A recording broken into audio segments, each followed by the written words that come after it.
2026 रोजी अन्न व औषधे प्रशासन विभाग यांनी कोल्हापूरमध्ये परिते, हळदी आणि कुरुकली या ठिकाणी नव्याने नेमणूक झालेल्या तुकाराम मुंढे यांच्या सर्क्युलर प्रमाणे गुटखा व सेंटेड टोबॅको आणि सेंटेड पान मसाला या संदर्भात काढलेल्या सर्क्युलर की ज्यामध्ये अशा आरोपींना मोका अंतर्गत कारवाई करण्यात यावी असे सर्क्युलर काढल्यानंतर कोल्हापूर जिल्ह्यातील कोल्हापूर अन्न व प्रशासन विभाग, अन्न व औषधे आणि प्रशासन विभाग यांनी 3 ठिकाणी एकाच वेळेला धाडी टाकून साधारण 3 आरोपींना जेरबंद केले। सदरचा गुन्हा हा करवीर पोलीस स्टेशनमध्ये दाखल करण्यात आला।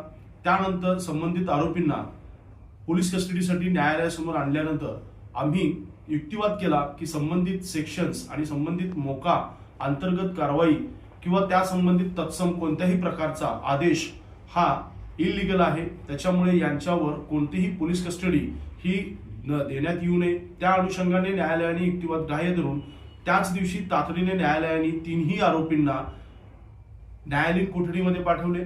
त्यानंतर आम्ही तातडीने सोमवारी तिघांचेही जिल्हा व सत्र न्यायाधीश कोल्हापूर सो यांच्याकडे जामीन अर्ज दाखल केला।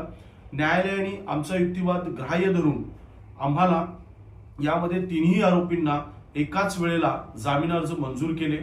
संबंधित सरकारी पक्षाकडून आमच्या विरुद्ध तुकाराम मुंढे यांनी काढलेल्या सर्क्युलरच्या बाबतीत उल्लेख देण्यात आला आणि न्यायाधीशांना असे सांगण्यात आले की संबंधित आयुक्तांनी काढलेले सर्क्युलर हे तंतोतंत आणि लीगल आहे।